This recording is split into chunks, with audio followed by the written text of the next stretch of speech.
Welcome to Ideal Angle. This is a podcast for photographers and everyone else alike. My name is Caspian. I'm a photographer from the Peoria, Illinois area, and this is the inaugural episode of Ideal Angle. The basic premise of the show is that I wanted to dig deep into the creative process of photographers with photographers I really admire and want to learn from, and hopefully we can all learn together to make some better art kind of as a community. Essentially, I ran out of all the books that the library had on photography, so I needed to bother my friends about it. But without further ado, we're going to meet our first guest, a Central Illinois photographer that you've seen post incredible, vibrant photos, zoom lens enjoyer, concert photographer extraordinaire for bands like Marble Teeth, Baja, Rain Garden, Emily the Band, Emily Howe, and more. One of the most creative portrait photographers I know, saxophone rock star and dear friend, shot by Jess. Jess Gould, welcome to the show, Jess. Thank you so much. Wow, what an intro. That was beautiful. Well, only the best. You are the first person on this podcast, and I'm so thankful that you are. Absolutely. Thank you for having me on. Okay, so we can just dive right into it. So tell me a little bit about yourself and your photography journey. Like, we all have our photo origin, but what got you started in photography? What did that look like for you?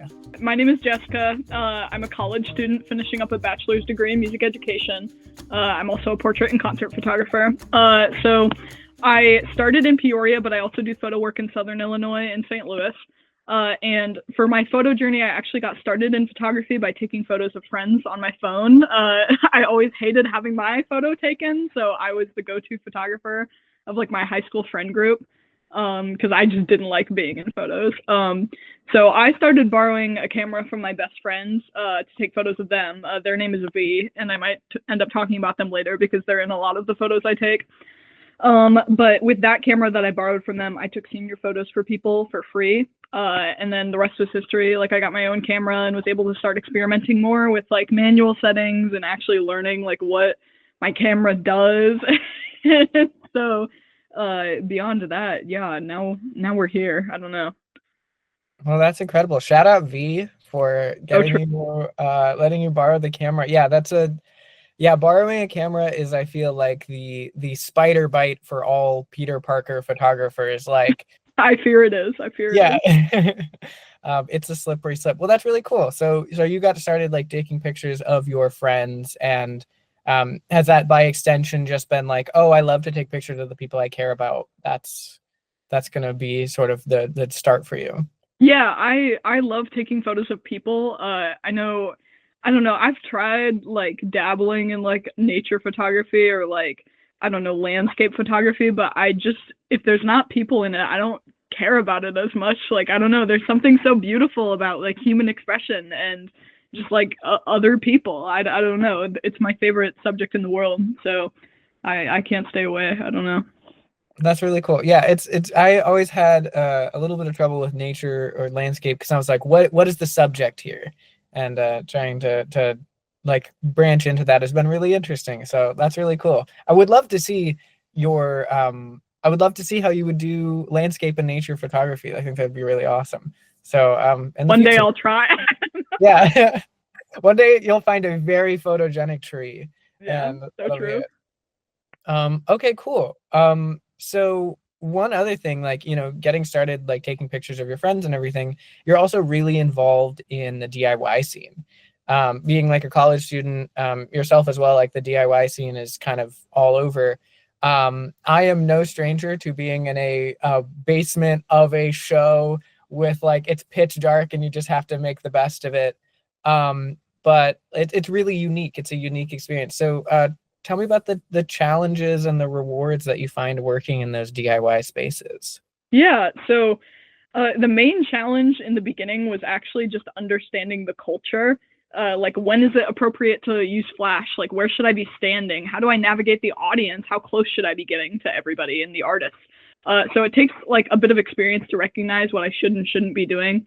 And as someone who is very anxious about doing the right thing all of the time, that honestly like took a lot of mental work in preparation.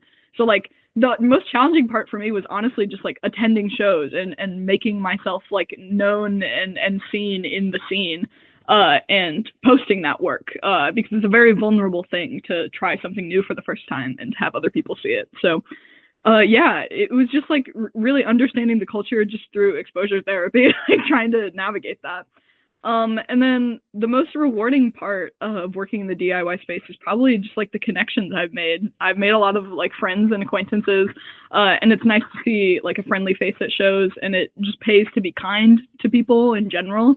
So I found a lot of the good I've done for the scene like tends to come back to me in one way or another. Like either someone will hire me for a paid shoot, or like someone will be giving me free merchandise that I didn't even ask for, and it's like like there are positives that come with just being good to other people, I guess. So yeah, I that would be my answer. Yeah, absolutely. It's great. I think it is truly underrated. Hey, I love money, but Yeah. it is underrated to be paid in merch. I was paid this shirt that I'm wearing right now. Mhm. This was my payment for a show one time, and it's really cool. Yeah, making connections like that is like, there's huge language about like networking, like, but networking at its core is just making friends, just being friendly. And yeah, I'm so glad all the times you've showed up. Loved all the work that you've made. So showing up is like just is most of it. So that's awesome. Half the battle, really. It It really it is. a lot of the time is most of the battle. Yeah.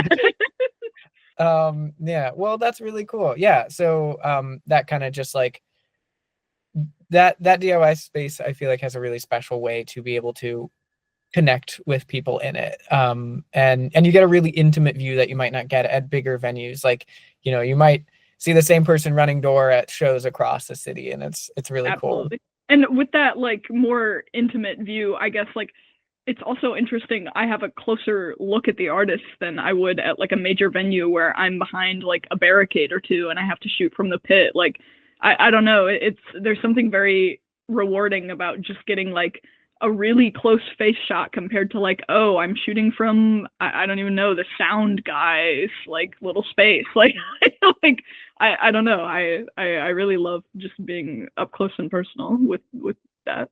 Definitely. I find, I want to hear what you think about this. I find it's a lot more open for experimentation as Yes, well. absolutely.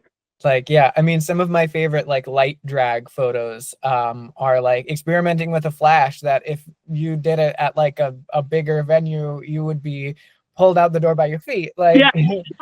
Yes. so yeah. Okay, well, wonderful. So I would love to get into it and kind of look at breaking down a couple of your photos here. I really love this photo, and this is of the band High Meadows, right? Yes, it is. Yeah, Peoria, Illinois band High Meadows, really wonderful, wonderful folks. This is actually at Mount Moon Fest, I believe, Mount Moon Fest 3. Yes, the third. Okay, cool.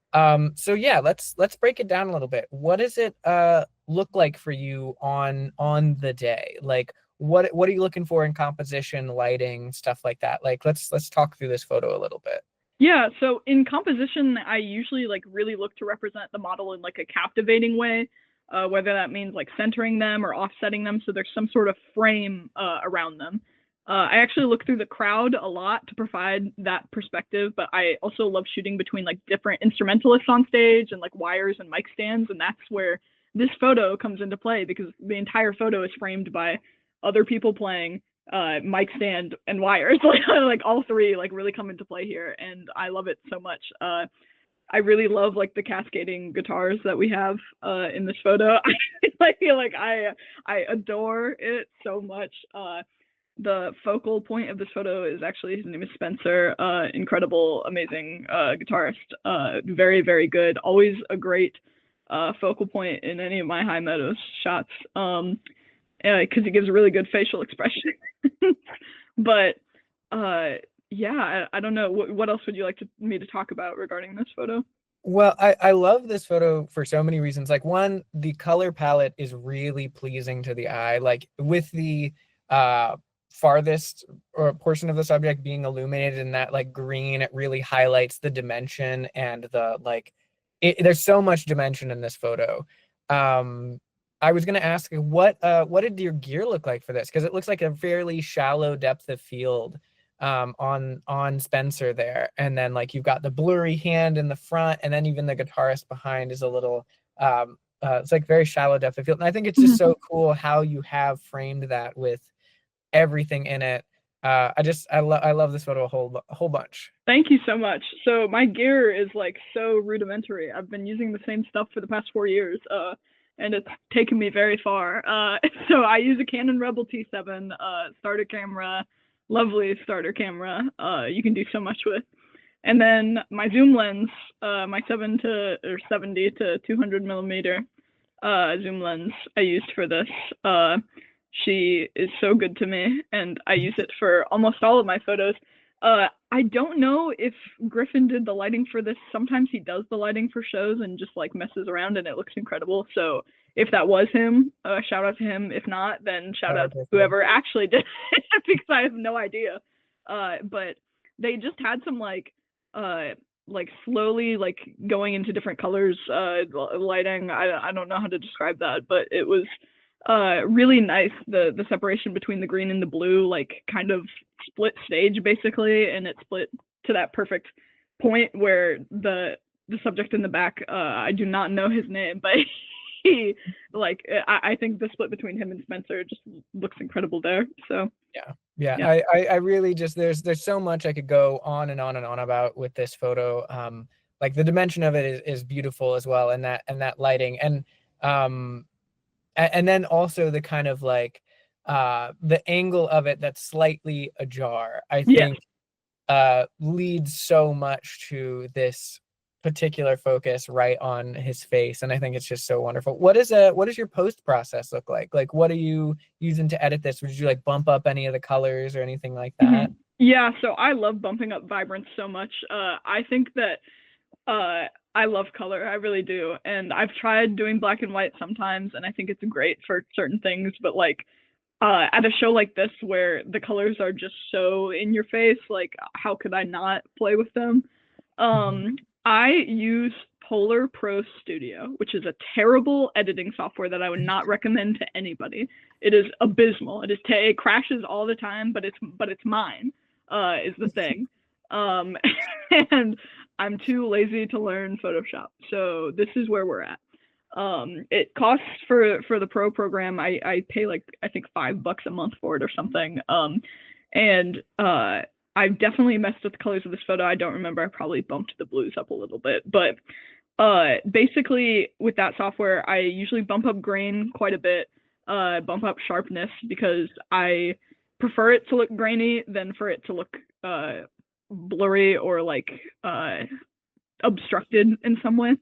And I also like inverting a lot of my shots. Most of my shots are usually inverted like just a little bit, to provide a little bit of a faded effect or like a farther out effect, slightly uncanny in a way, if I could describe it. So yeah, that's what my post process looks like. Really nobody cool. Should use Polar. Don't do it. Okay, noted. So actually, the sponsor of this episode. No, okay. That'd be crazy. But yeah, so that inversion, so like you're inverting the colors a little bit to like make it overall feel a little bit uncanny, like pop a little bit. Yes, absolutely. Yeah. That's so really interesting. I don't know if I necessarily did it with this photo or not, but most of like the presets that I make, I have like a little bit of inversion somewhere in there. Yeah. Okay, very cool. Yeah, I when I'm messing around with like tone curve on Lightroom, I'll do a very similar thing in it to kind of pop up those things, and like especially the blacks and the grays, I think is really cool. Well, that's really, really awesome. I like that a lot. Of like I think I'm gonna keep my eye out looking forward to see that a little bit. That's really cool. Now I loved these series of portraits so much, like everywhere from the makeup to the color of the setting really makes those reds and blacks like pop, and those are their deep blacks, and I love that. Yeah. So yeah. So what is this series? Because you did a couple like these. Yes. So I called this series Magnum Opus I think it was a reference to a song lyric that I don't even remember. But basically, like the point of reference was kind of like a cubism, sort of Picasso-esque like makeup job that we wanted to do, like really highlighting like the angles of V, who's the bottom model's face, as well as Liza, who is the top model's face. I like working with the two of them together quite a bit. Even behind the scenes, there's some shoots where I'll just work with V as the model and Liza will be helping, or vice versa. So these two are like a blessing to me in my photography journey, and I could not thank them enough. But I wanted to talk about this photo because I did the makeup for this series actually, and I don't know why it turned out really well, but it did. And we basically just wanted to focus on like primary colors as well as green because she can stay too, I guess. And the black and the red I really wanted to make pop here as well. So I used Polar again to highlight the saturation of the reds. I dimmed the brightness to make those blacks really look like a void. And yeah, I just really love this photo because I think the bathroom is such a funny setting for like any portrait shoot. Like I just love like how like faded and regular it is compared to the models, and I think that it really does make the colors pop quite a bit. Absolutely. And that makeup goes nuts. Thank you. I would wear it out. I would wear it out. Thank you so much. Yeah, I was gonna ask, so like I'm trying to understand the anatomy of this photo a little bit. So V is sitting on the floor, right? Oh, on the toilet actually. Okay. Yeah. I was gonna say, okay. And then you have Liza up above, kind of like hanging over, hand on the wall. Yeah. Yeah. One thing I really enjoy about this photo as well is like how much I see this a lot in architectural photography. You take a picture of a building and have it expand past the frame, makes it feel so much larger than it is. Mm-hmm. And I love the way that the positioning of V on the ground there and then Liza up top makes this feel almost like you said, that like cubism, right? Yeah. Like it's really, really interesting, and I love that. So how long did this shoot take? Were you like, the bathroom is the place we're gonna be, or was the bathroom just there? So we did a couple things. We did some stuff with these projector in their basement at the time. So there was a couple photos from that, and then we then moved to my house and did some like very regular shots in the bathroom because I just wanted like a very natural setting with very unnatural looking people is what the goal was. And I really like that you brought up like the kind of like larger than life feel, because it was intended to be that way. I mean, Liza can bend and move her body in crazy ways, so she was just like on the counter, on the bathroom counter, I think, like with her hands like holding her up against the wall. And I loved that because like the camera angle coming down from her, like it really does look like gargantuan. I don't know. I love the angle very, very, very much. And yeah, that's about it. Well, that's really cool. Yeah, I think gargantuan is an incredible word. I think these series of portraits came out so cool and wonderful. That's why I had to point it out in your intro there. I mean, I think your portrait photography is some of my favorite in the game. So I'm glad Thank you so much about it. Yeah. So is there anything else you want to say about this before we head on to the next thing? Just that these two are wonderful models and I love working with them so much. And any other photo I've taken with the two of them in are some of my favorites. Oh, there. It's gonna be really funny. My comment is right on top, being like, "These rock." So these are the spoken word artist in me, the photographer in me is just loves how these came out. Like, thank you. I really wanted to dive into the process of how you made these. You have kind of engaged in the medium a little more physically than normal, right? What did that look like? Yeah, so I was really inspired by Bella Peterson, or Elevamy on Instagram, Elevamy. Yeah. I really love how they like have this multimedial process for some of their photos, and I think it goes so hard. I think it goes crazy. I just love the physicality of it, and so I wanted to kind of experiment with that. So each photo I kind of like sketched out on my phone, basically what I wanted it to look like with this older series of portraits that I took. That was basically just kind of reflecting on my experience with depression and mental illness. And I thought that my dear friend Ella Nicole Young's poem "Last Night the Sunset" like really reflected well on what I wanted to represent in this photo shoot. So this first photo, I basically just like I printed out all these photos, and this one I tore up in strips. That was the the idea.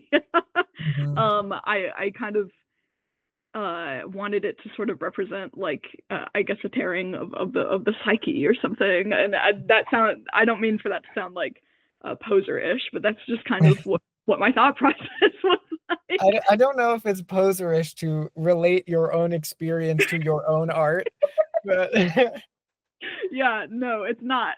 I'm just being self-loathing.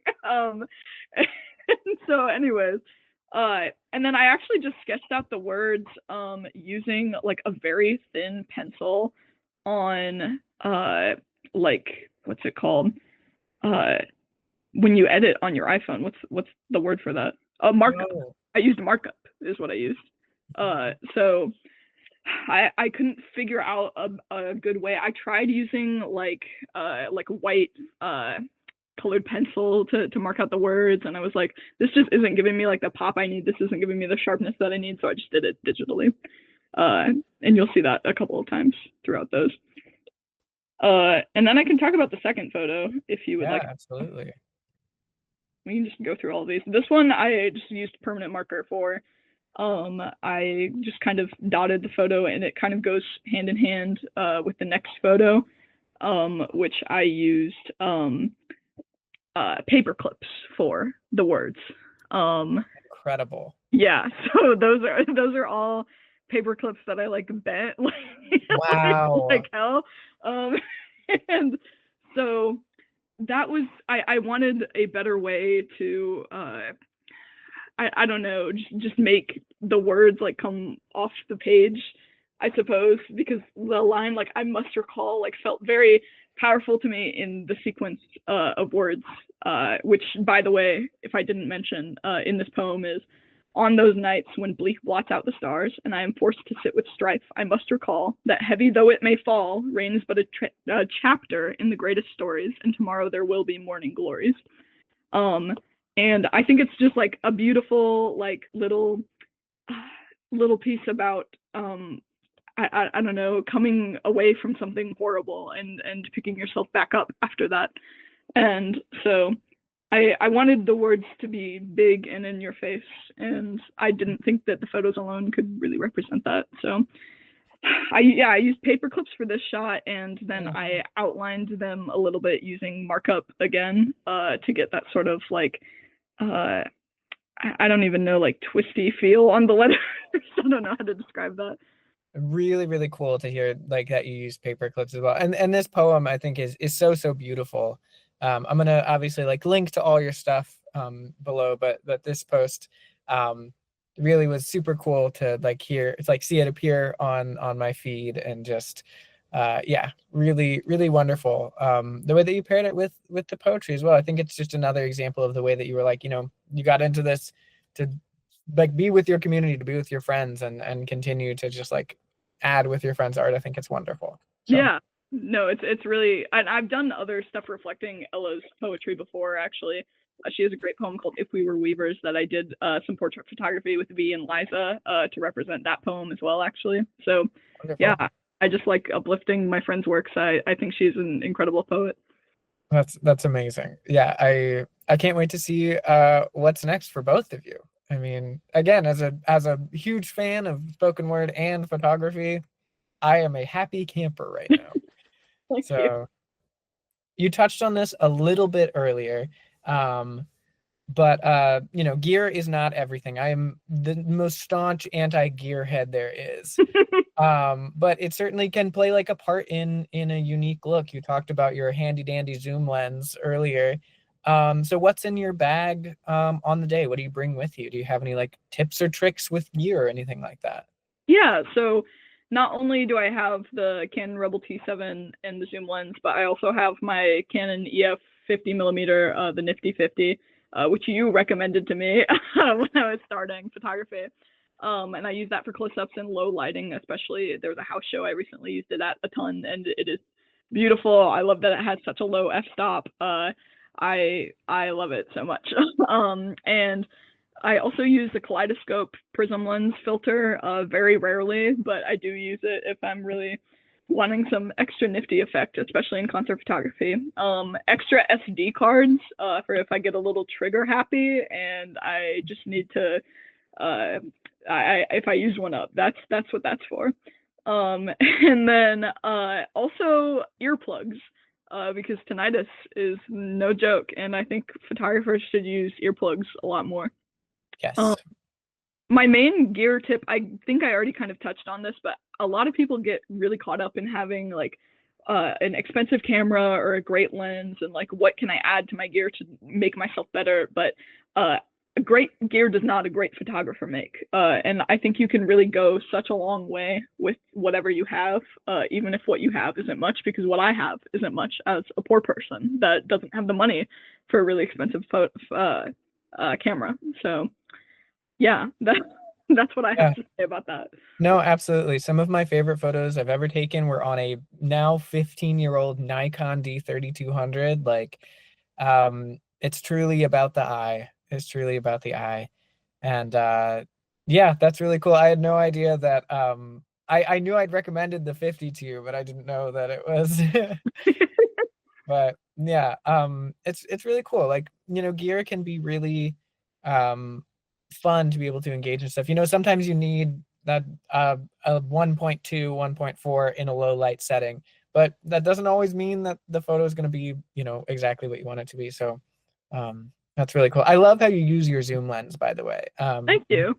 We've talked about it before, just like at shows, but it has lended itself to such a unique style, the way you use your zoom lens, and we'll have it at like usually like like a 5 point something aperture, and then you'll bring your shutter speed down. Mm-hmm. And it leads to these amazing light drag photos. So just love it. Thank you so much. I really appreciate that. Yeah, big fan. Actually, what's really funny is I brought this on my desk. Oh, wow. I don't remember if you remember giving this. I do remember that. So I have it, and I've had it for a long time. It is covered in cat hair. Yeah. But I have it with me on my photo desk when I think about like when I'm editing photos and stuff like that. So this was a happy memory for me. So I'm glad I to love have that. Yeah. And I don't know if you remember this, but you gave me some felt stars and a felt camera as well. I do. And so I always keep that on my desk as well. So we're one and the same in this way. Yes. Oh man, big fans being big fans. So true. So true. Okay, wonderful. So yeah, as I said at the beginning, I kind of started this to like learn from other photographers.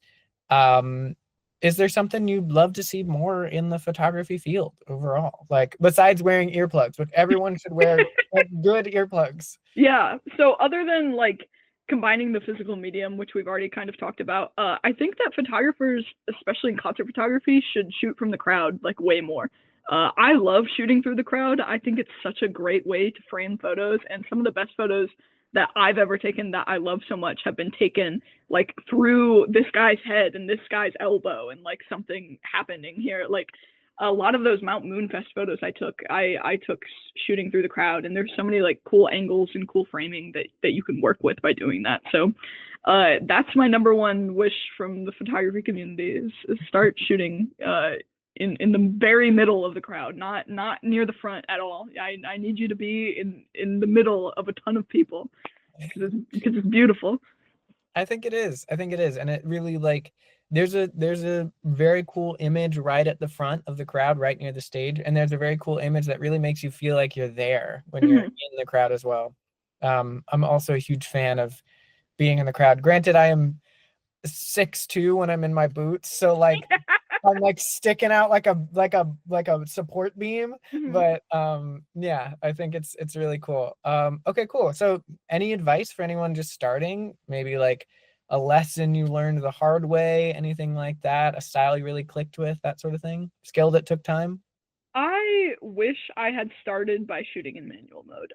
Even though it's really difficult as someone that's like entirely self-taught and didn't know what any number or value represented at the beginning, experimenting with them really allows you to better understand them. And I wish I had begun that experimentation process much sooner. Because I think that if I had, I would have been taking better photos earlier. So I think my number one suggestion is just do the hard thing at the beginning, because then it gets easy for you earlier. Rock on. I really love that. I really love that. I have been shooting manual for a long time as well, and it's fun. It's fun. Yeah. There's a lot of power in that. I think also like shooting in raw, like if you are a person who loves to post process, totally fine shooting not in raw, but like gives you a whole bunch of fun stuff to just mess around with. Cool. Okay. So what's a dream shoot for you? We're getting near the end. This is like the second to last. What is a dream shoot for you? So I don't know if this is a cop-out answer, but anything with my best friend V is always a dream shoot.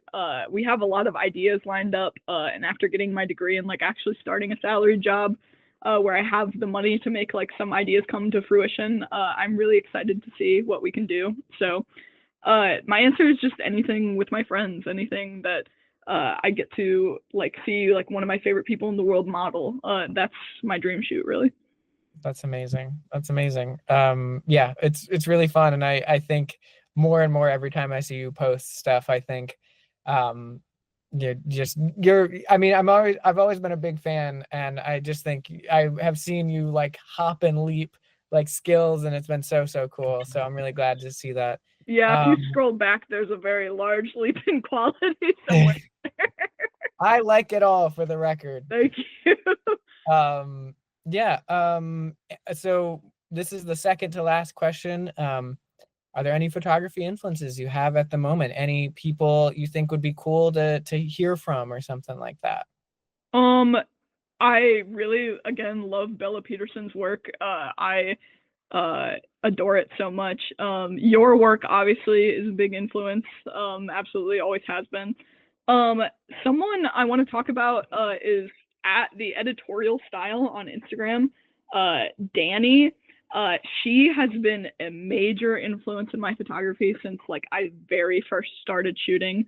I love her photos so much. I take a lot of inspiration from her portrait photography, and I have all of my thanks in the world to her for everything she does.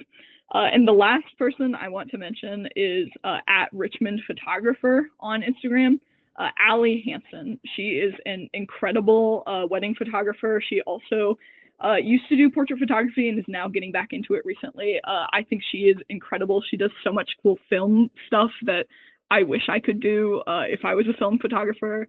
And I try to replicate a lot of what she does in film digitally, which sometimes doesn't always work out, but I absolutely adore everything that she does.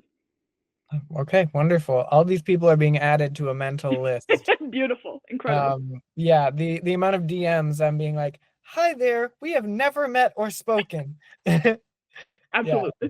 Okay, well, wonderful. Well, Jess, what's next for you? Where can folks find you? Where can they hire you? That sort of thing. Yeah, so what's next for me is I would love to tour some summer. That's next for me within like probably like 5 years. Like I'm sure it's not happening next year or anything, but I would love to tour. Take me on tour. If you're a band, if you're an artist, if you're anything, take me on tour with you. You can find me at Shot by Jess on Instagram or shotbygess.myportfolio.com. You can reach out to me in either place for booking. And yeah, that's pretty much it. Yeah. Hire Jess. They're great. Take them on tour. If you have a saxophone in your band and the sax player's sick. So true. Do not do that. I'm a classical saxophone player. I cannot be in your band. I think you could hop on some hard rock saxophone. I for sure could not, but thank you for believing in me. Well, Jess, this has been a blast and a joy. I have loved getting to hear about your process. I think you're such a skilled and talented photographer. I'm so glad that you are the inaugural guest on this podcast. And I can't wait to see what work you make next. Thank you so much for being here. Thank you so much. I was so glad to be here. Thank you so much for inviting me. It was such a lovely conversation. Yeah, it was really, really lovely. I'm glad I got to hear about your photos. Yeah. All right. Hi there. Thanks for watching episode 1 of Ideal Angle. It was such a blast to be able to chat with Jess today. I wanted to point out the book recommendation at the end of this episode is Calling the Shots. This is a queer history of photography. I think this is a beautifully illustrated book with so much design and love put into it that talks about photographers that paved the way for queer photographers of today, as well as contemporary ones that are continuing to do so.